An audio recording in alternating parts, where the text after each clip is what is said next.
All right, so at the start of every school year, there's always the conundrum of what laptop to get. And although resources may start becoming outdated, you're always looking for the same things within a laptop to help you basically just cruise through school with minimal technical difficulty, but also a good laptop means good productivity. Everything you're doing revolves around your laptop as your main driver. So if you get a good laptop, you're wasting less of your time, less of your life on waiting for things to load. If things crash, that's like hours of work gone, right? And then also just unlocking capabilities and always being able to use the latest softwares without any compromise. So I always tell students your biggest investment should be in your laptop. Look at the price tag, but don't let it hinder you. Put everything you can, put your loans, everything towards getting the best performing laptop possible. Because even outside of school, that's what you're going to use, maybe at work, but just on the side. A lot of us do our own projects, we work on our portfolios, we keep doing things. Your laptop becomes the center of your life. So get a good laptop. What we're looking for today, and what I'm going to summarize everything with, is based on a couple of requirements in terms of performance, longevity, productivity, portability, ergonomics, compatibility, and aesthetics. Aesthetics are really not that important, but I know that for some people, if your laptop looks good and you love it, it actually makes you a more productive person. I can go into the neuroscience of that in a later video, which I do plan on doing. And then specifically with the laptops, this is in order from most to least important. Maybe there's like a little leeway that you can play around with this in, but GPU, CPU, RAM, storage, compatibility, portability, and service are what you need to focus on. Affordability, as I said again, try not to let that hinder your laptop selection. And also in terms of service, it's ranked lower because I think everyone needs to come to terms that gaming laptops, because of uh, such of a powerful piece of technology they are, there will always be issues. Like you're either going to get overheating issues, you're going to get BIOS issues, you're going to get performing issues. Maybe your fans will get super clogged up and you need to take apart your laptop and clean them. Laptops are always made to be serviced. You don't need to like bring it to a store or anything. There's basically a YouTube video out there for every single laptop you can think of, or something similar, in which you can just take it apart and then fix it yourself. I do encourage everyone to become just a little bit more proactive in that sense and learn, once you get your laptop, learn how the parts of your laptop works so then you could service it yourself. All right, let's start with what to avoid. Like the plague. Like, just stay far, far away from these. Macs. You might be an Apple girly, or guy, whatever, and you might be super into the whole Apple ecosystem, which honestly I think is not that great. But if you're into the Mac ecosystem and you really want a Mac, don't get it for architecture. M1 chips are not compatible with most softwares because it's easier to develop a software with Windows and call it a day, because that's what 99% of your users are using anyways, than to make something compatible with the M1 chip. You might hear people say, oh, you can just boot camp it, but boot camp only works with older models. And at this point, older models just don't have the power to run anything that you need, even with boot camp or yada, yada, yada. So avoid Macs. These are more subjective, but I would say avoid Asus and avoid MSI. Why? Because their quality control is not that great. All laptops have bad quality control, like even Razer and Dell, which are, and Lenovo, which I will talk about later. They have bad quality control, but not as bad as what you see with smaller brands. I also didn't put, there's some like niche brands like Gigabyte out there where their quality control is also pretty bad. But from what I've seen in person, like in real life, MSI, although they're really nice, if you get a good model, you get a really good model. or you're screwed over. It's an all plastic build. All of their laptops are all plastic build. And it's either your hinges aren't working or your internal components aren't working. Something's wrong with your BIOS. Your GPU's overheating too much and it just like messes up the internals. All that stuff. And then with Asus, they have probably, I think, the worst software integration because every gaming laptop, they have their native software app per se. I don't think that's the right terminology. But for example, Dell has the Alienware console, which I think is kind of meh. Razer has Synapse. Um, Asus has their own version. However, it it messes up so many things within your system. Like, not joking. I have a classmate. She had an Asus Tough. It's specs wise, it looks like a great laptop. But however, keys just started malfunctioning. The internet says it could be because of the Asus software itself, but you can't really disable it because if you disable it, you're limiting your access to vital components like your BIOS updates. So I would say just avoid smaller brands and avoid Macs. Avoid laptops with no webcam. Some of the Zephyrus models have no webcam.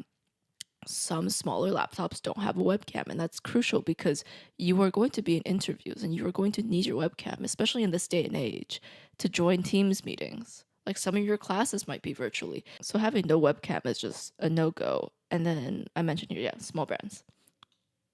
Okay, enough of the rambling. Let's just jump into what I think are the best budget recommendation. My top recommendations in terms of balancing both performance, budget, and also most importantly, portability. And then we can dive into the best performance laptop, which is like the powerhouse that you can get. Okay, best budget, I would have to say Dell G15, hands down, the best budget laptop you can get.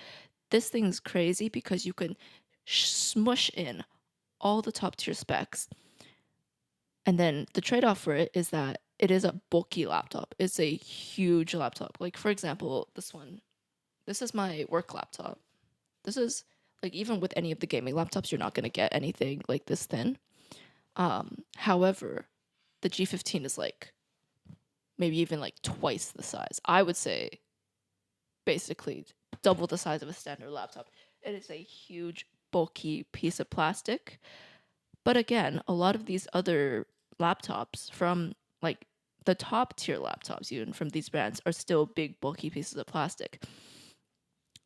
I don't like the G15 keyboard, but you know, some people really like having a number pad, so that's up to you. I think the performance of the G15 is incredibly stable and it's a really reliable laptop to have. So if you are on a budget, get the Dell G15, but spec it out as much as you can with these. Then let's get into the best performance before I go into top recommendations. Best performance would be the Legion Pro 7i. And you might be tempted to go onto Lenovo and buy like an older model, 5i per se. That will screw you up because that's still at a really high price tag, but you're not getting any of the performance that the 7i can provide or even a G15 model can provide. So if you're going to get a best performance laptop, like if you think, oh, the Legion Pro 7i is super good, but I can't afford it, so I'll compromise. Compromising is probably the worst thing you can do. It's just not smart. Like you need to compare every single laptop side by side with these requirements, and just take a look at what is the smarter choice. So if you can afford a Legion Pro 7i, spec it out, max it out. I think it comes to around 3K, maybe even 4K. Yeah, it would definitely be running smoothly all the time. But when we get into top recommendations, what I would actually recommend is either the Razer Blade 14 2024 model. Don't get the older models. 2024 model Razer Blade 14 or the Alienware X14 R2. R2, not R1. These are both the latest versions of Razer and Alienware's flagship models in a 14-inch size, which is incredibly portable. That's probably the most portable you can get without losing that much screen estate.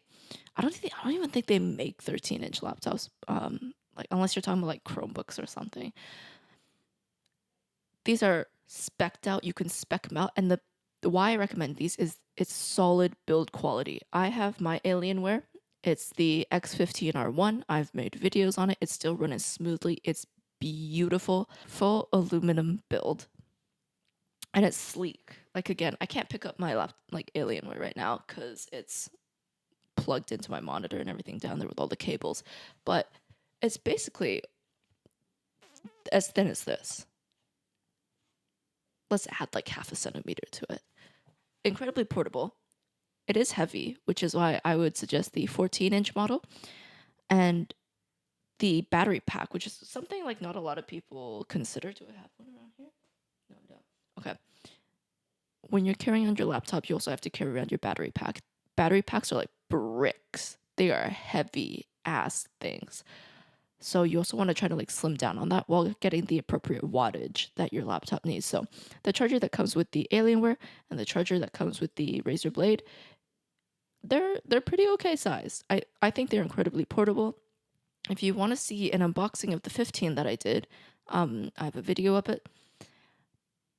But yeah, choose between one of these. The Razer Blade 14, it's okay. Like I think these two are worth recommending, except this one is still a plastic build, I believe.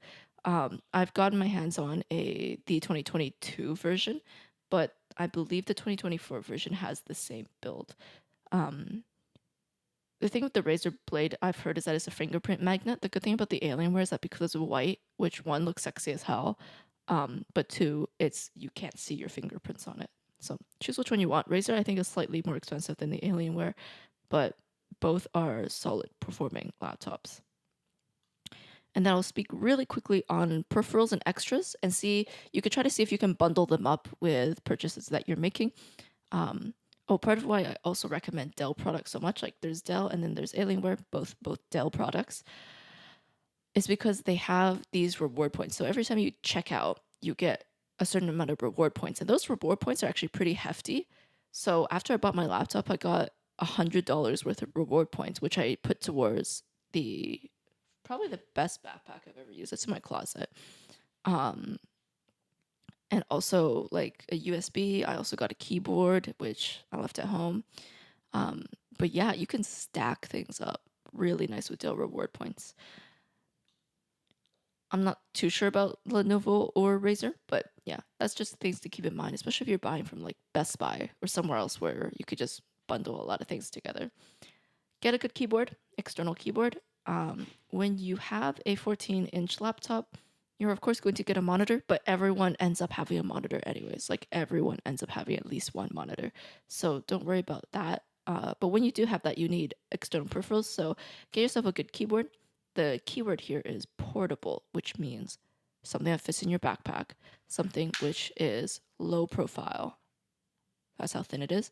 But these are also mechanical.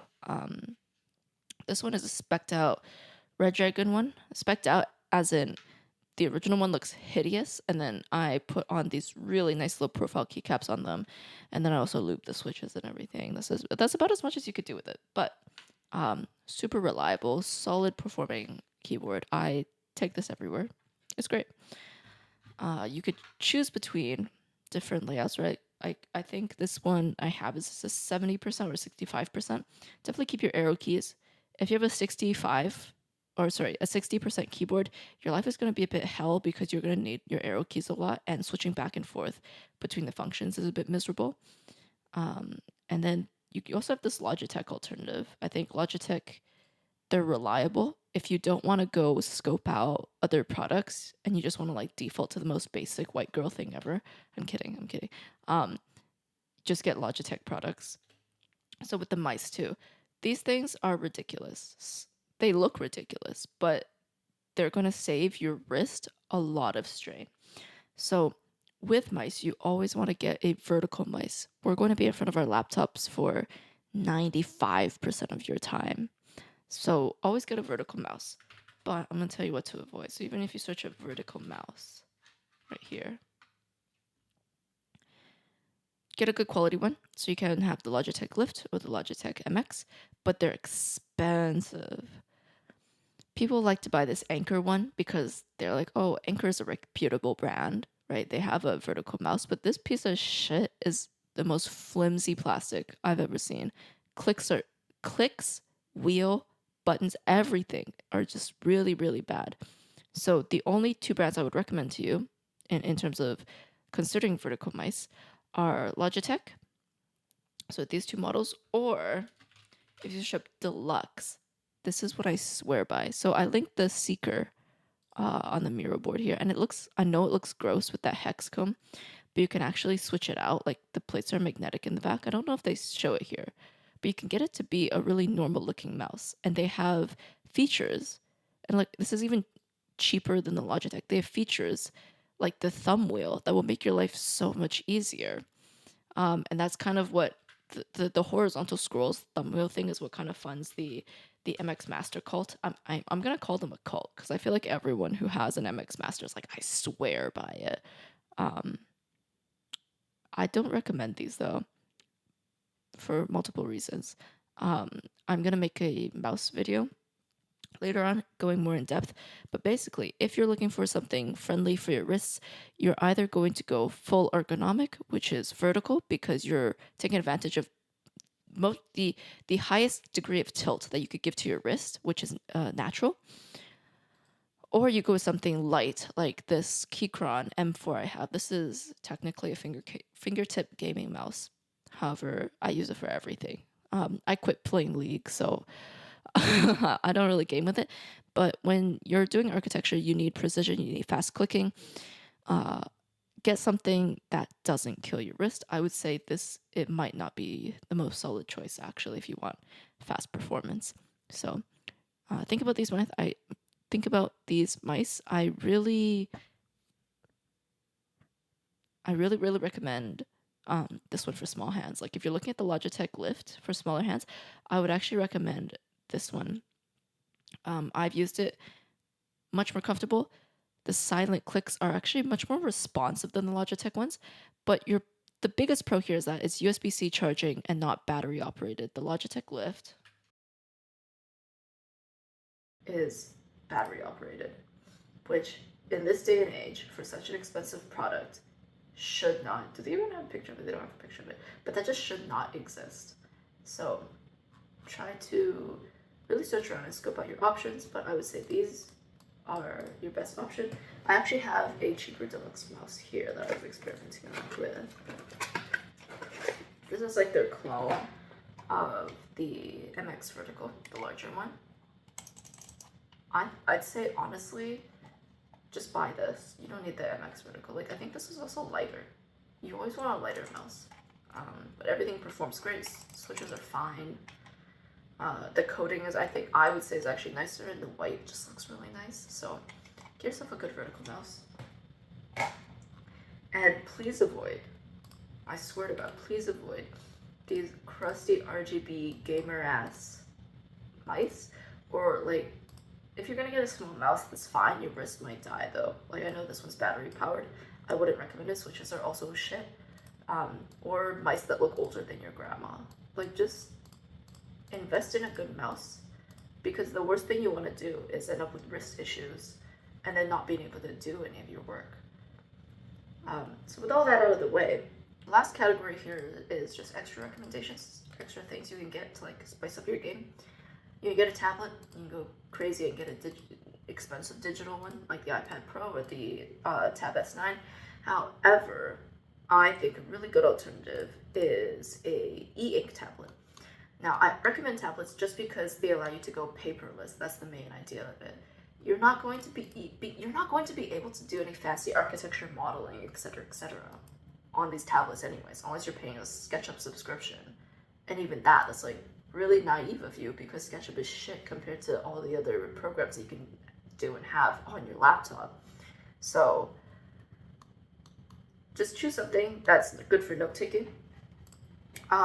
I have my Kindle Scribe right here. This is what I use like 99% of the time for just note taking, drawing, reading.